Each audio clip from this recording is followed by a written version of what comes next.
अस्सलाम वालेकुम दोस्तों and welcome to another interesting informational video. जैसे आपको मालूम है, इर्तुगल गाजी और कुरुलस उस्मान ड्रामा दुनिया भर में मशहूर हो चुका है। पाकिस्तान, इंडिया और बांग्लादेश में आजकल ये ड्रामा बहुत चल रहा है, बल्कि दोनों ड्रामे कुरुलस उस्मान और इर्तुगल गाजी बहुत ही जोरों शोर से देखा जा रहा है। क्या आपको मालूम है इर्तुगल गाजी और कुरुलस उस्मान किन ममालिक में, किन कंट्रीज में बैन है? मतलब आप वहाँ ये ड्रामा देख ही नहीं सकते। और क्या आपको मालूम है तुर्की में एक इलाका है जो इर्तुगल गाजी के जंजू साथी दोस्त तुर्गुत एल्प के नाम पे रखा गया है? क्या आपको इसकी तारीख पता है? तुर्गुत एल्प की कुल्हाड़ी की सच्चाई क्या पता है आपको? ये सब मैं आज की वीडियो में बताऊंगा। कुछ फैक्ट्स बताऊंगा दिरिलिस इर्तुगल और कुरुलस उस्मान के बारे में।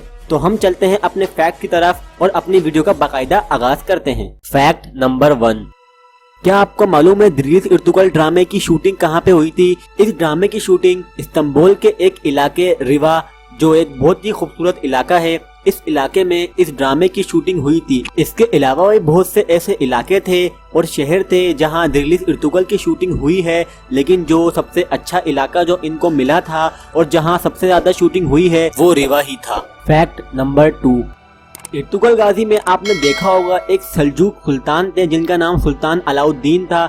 जब उनका इंतकाल होता है तो उनके बेटे सुल्तान गयासुद्दीन सल्जूक सल्तनत के सुल्तान बनते हैं। क्या आपको मालूम है तुर्की ने एक ड्रामा बनाया था जिसका नाम था कोसम सुल्तान, और ये उर्दू वन पे पाकिस्तान में भी उर्दू डबिंग में नशर हुआ था। तो जिसने ड्रामा देखा है उसको मालूम होगा कोसम सुल्तान के जो पहले बेटे थे जिनका नाम मेहमद था, शहजादे मेहमद, इन्होंने सुल्तान गयासुद्दीन का किरदार अदा किया है। जब सुल्तान अहमद जो उस्मानिया सल्तनत के 15वें बादशाह थे, 15वें सुल्तान थे, तो जब इनका इंतकाल होता है तो इनके पहले बेटे उस्मान बादशाह बनते हैं। शहजादे उस्मान कोसम सुल्तान की औलाद नहीं थे, बल्कि शहजादे मेहमद ही कोसम सुल्तान की पहली औलाद थे, और वो अपने वालिद के इंतकाल के बाद सुल्तान बनना चाहते थे, लेकिन कोसम सुल्तान ने खुद अपने सौतेले बेटे जिनका नाम उस्मान था उनको सल्तनत उस्मानिया का 16वां बादशाह मुकर्रर किया था। लेकिन इर्तुगल गाजी में ये कमाल है कि इनको सुल्तान गयासुद्दीन का रोल करने का मौका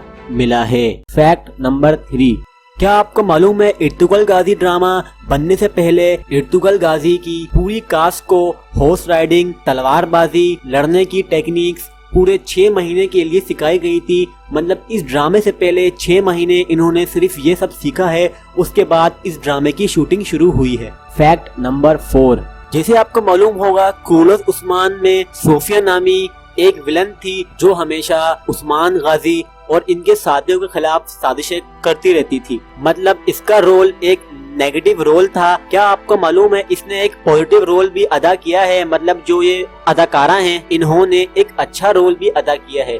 ये रोल इन्होंने कोसम सुल्तान सीजन 2 में मलिका कोसम सुल्तान की खजानची, मतलब खजाने की रखवाली, इनके पास खजाने की चाबी थी, और ये इनका रोल उस ड्रामे में थोड़ा अच्छा था। लेकिन कुरुलस उस्मान में बिल्कुल नेगेटिव ही रोल है इनका, और ये एक विलन है। फैक्ट नंबर 5, क्या आपको मालूम है दिरिलिस इर्तुगल और कुरुलस उस्मान कौन कौन से ममालिक में, कौन कौन सी कंट्रीज में बैन है? मतलब आप ये ड्रामा उन कंट्रीज में देख ही नहीं सकते। ताज्जुब की बात यह है कि वो सारी कंट्रीज मुस्लिम कंट्रीज हैं। मतलब अपने मुसलमान लोग ही एक मुस्लिम सीरीज, एक मुस्लिम ड्रामा देखना नहीं चाहते, और इनकी गवर्नमेंट ने ये ड्रामे बैन कर दिए। इन कंट्रीज में सऊदी अरब, यूएई और इजिप्ट, मिस्र शामिल है। मतलब इन तीनों कंट्रीज में ये दोनों ड्रामे बैन हैं। क्या आपका मालूम है इसकी क्या वजह हो सकती है? इसकी ये वजह हो सकती है क्योंकि इर्तुगल गाजी उस्मानिया सल्तनत के रहनुमा थे, और इनकी ही वजह से उस्मानिया सल्तनत, इनके बेटे उस्मान गाजी ने सल्तनत उस्मानिया की बुनियाद रखी। अगर आपको मालूम नहीं है तो मैं आपको बता देता हूँ कि सल्तनत उस्मानिया जब वजूद में आई तो इनकी सल्तनत में मदीना, मक्का और मिस्र के शहर शामिल नहीं थे, और सुल्तान सलीम से पहले सल्तनत उस्मानिया सिर्फ सल्तनत उस्मानिया ही कहलाती थी, खिलाफत उस्मानिया नहीं कहलाती थी। लेकिन जब सुल्तान सलीम उस्मानिया सल्तनत के बादशाह बने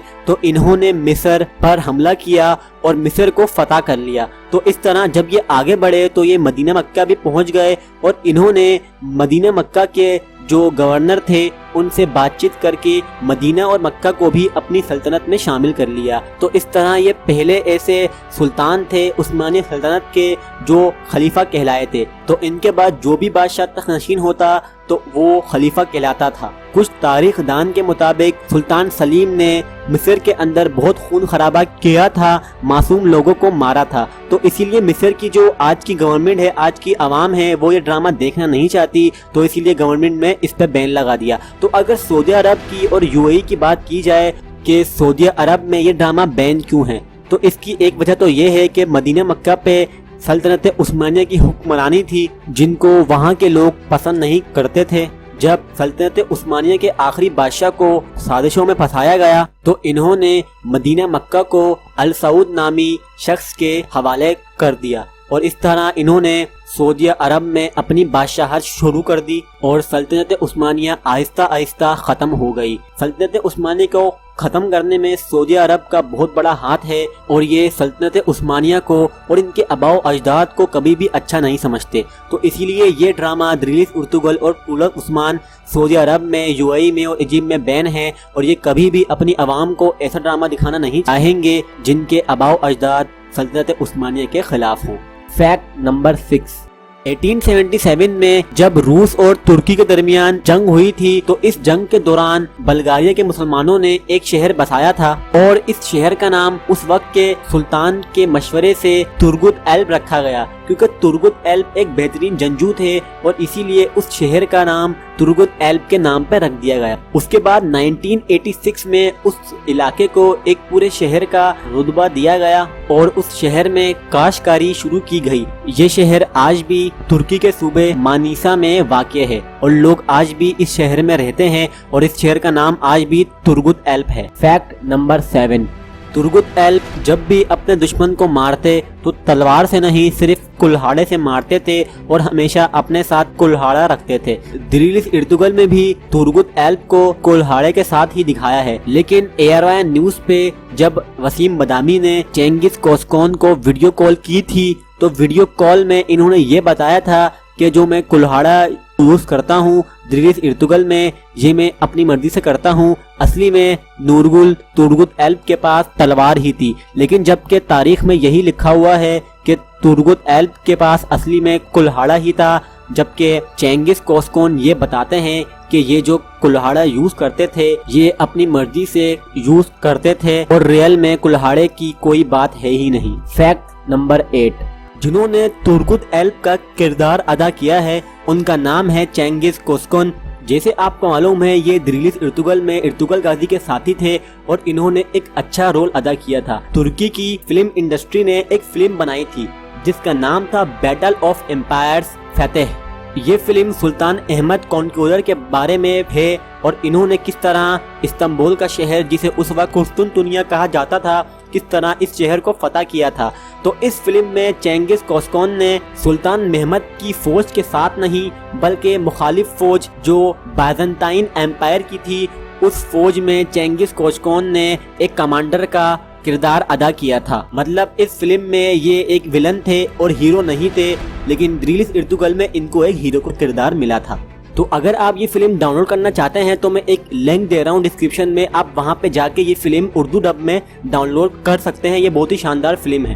اور اب چنگیز کوسکون کی ایک نیو فلم آنے والی ہے جس کا نام ہے ملازگرت 1071، اور یہ فلم الپ ارسلان جو ایک سلجوق سلطنت کے بادشاہ تھے ان پر ترکی کی فلم انڈسٹری نے ایک فلم بنائی ہے، اور یہ فلم کچھ مہینوں میں سینماز میں ریلیز ہونے والی ہے۔ تو آپ کو اگر اس طرح کی فلمز یا ڈرامے پسند ہیں تو آپ یہ فلم بھی ضرور دیکھیے گا۔ تو فرینڈز یہ تھے کچھ فیکٹس قرولس عثمان اور دریلس ارطغرل کے بارے میں۔